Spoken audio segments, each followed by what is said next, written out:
Alright everybody, Josh here. I hope you're doing well. Thanks for tuning in today. So in this video I want to talk about the best alternative to dropshipping on Amazon. I've had quite a few people come to me and ask, hey Josh, I know you sell on Amazon, do you do dropshipping?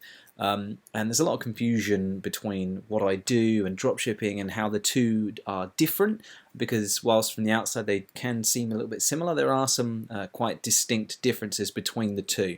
And I think people have heard that there are some potential drawbacks to dropshipping on Amazon. So they're looking for a safer alternative, and that's what we're going to be talking about in this video.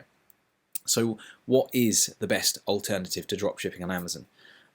There are a few that I think you could consider, but if you're looking at dropshipping, then I think the best option for you is what we're going to be discussing here. So before we get into that specifically, let's just have a quick look at the dropshipping model for those of you that are not quite clear on how it works. Perhaps you are, but perhaps a quick recap wouldn't hurt.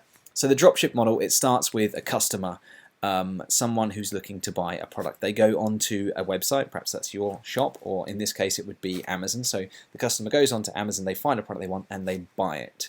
So in dropshipping, you don't physically hold the goods.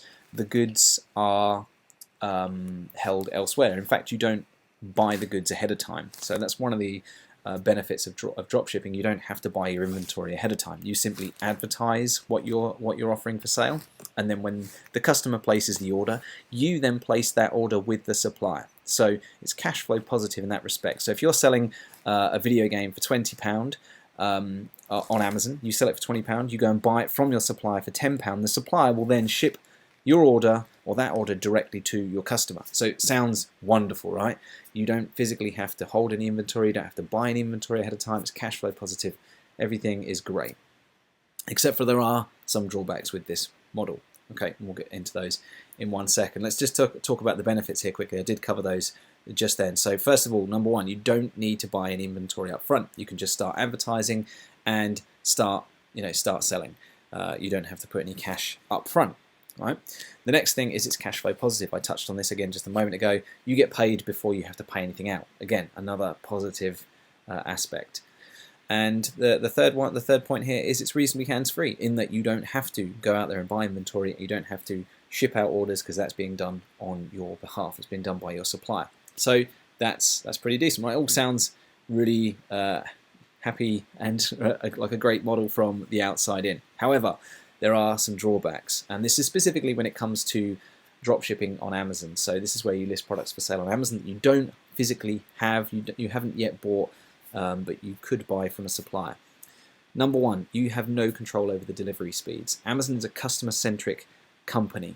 They are very focused on over-delivering and under-promising to their customers. So whilst a customer might expect delivery next Tuesday, you could get it delivered on Saturday, and that's how Amazon tend to be working. If you use Amazon's FBA service, Fulfillment by Amazon, where you have products and you send them into Amazon's fulfillment center and they fulfill the orders on your behalf, there's no worries about fulfillment because Amazon takes care of that for you. There's nothing to come back on you for with regard to delivery speeds because Amazon's in control of that. Or if you physically have the inventory in your warehouse or your spare room, wherever you work from, and you send goods in, you've got control of when you send the products out, right? So there's nothing that can come back on you for that.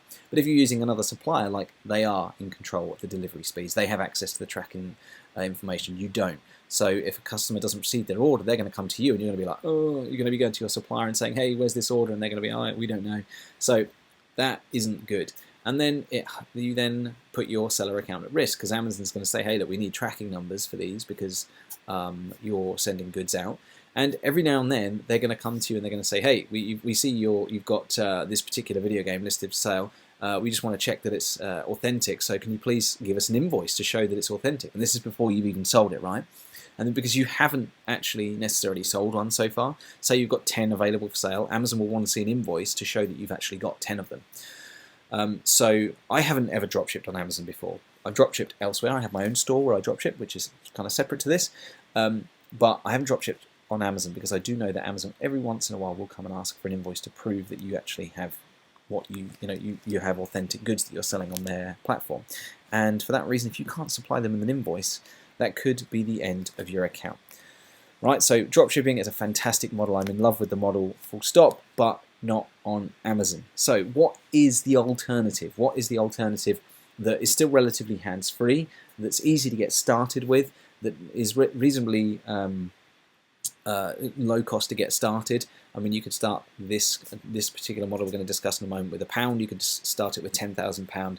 The more you have to get started with, the faster you'll get the results you're looking for, but the barrier to entry is that much lower than a lot of the other models like private label, where you have to obviously fork out for hundreds if not thousands of one particular product, and those different models. So what we're going to be talking about here is the alternative. So let me walk you through what the alternative looks like. So the alternative, we start off with some form of cash investment. Like I said, whether that be £1, £10, £100, £10,000, it doesn't really matter. We take that money, we go to an online shop, we find a product that is selling at a low price on the online store, and it is selling for a higher price on Amazon. We buy it, we get it, we send it into Amazon, where they store it in their fulfillment center, and it's listed available for sale there. So we buy the video, to use the video game example again, let's say we buy a video game on this supplier's website. So I'm just going to get my little, I like my laser pointer here. So let's say we buy a video game for £10 from Argos or something like that. We then list it for sale on Amazon for £20. Amazon have it available for sale, someone buys it, and we exit with a multiple of what we put in. So we started off with, let's say, £10. After the fees, we're left with like £15. So we've made £5 profit. It's a 50% ROI, a 50% return on our investment. So that is what we call online arbitrage. You might be familiar with the word arbitrage. It's more often than not thrown around in the financial service industry, where you're buying and reselling assets like gold or stocks and shares and things like that. So you buy at a low price, resell at a higher price. Makes sense, does it? It's not rocket science, is it? Okay, but that's the technical term we have for it: online arbitrage. Buying products from online stores for a low price, reselling them on Amazon for a higher price. This is just one half of the strategy that I'm going to be sharing with you today.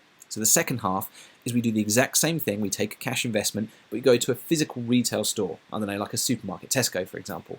We find a product that's selling for a low price in Tesco, but it's selling for more on Amazon. We list it for sale on Amazon, sell it, and exit with, once again, a multiple of what we invested.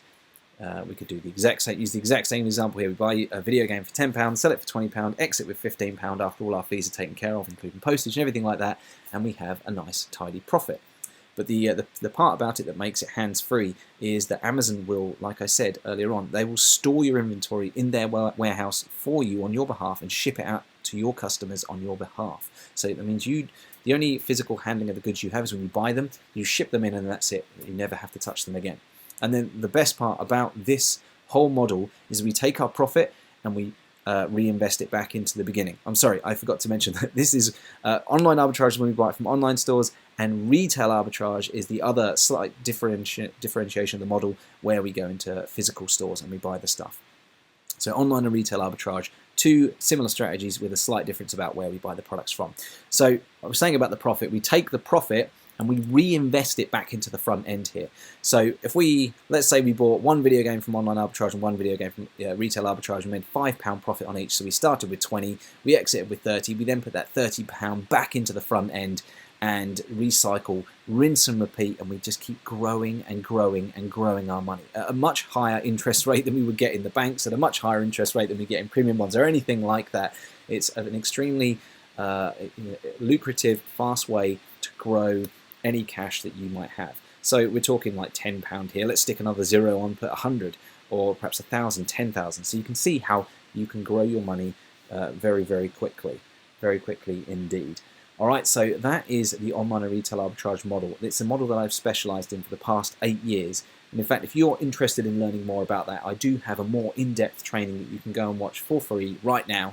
It's about 2 hours long, and it walks you through the entire process from start to finish. And you can find that at arbitrageinsiders.com/register. Or if that's a difficult one to remember, there's a link below this video. You can click the link, go register, and there should be one starting in the next 10-15 minutes perhaps. And you can watch that, ask any questions that you've got, and I'll walk you through the entire process. So let me know if you have any questions, guys, in the comments below. Give me a like if you found this useful and interesting. And thanks for watching, and I'll catch you in the next video.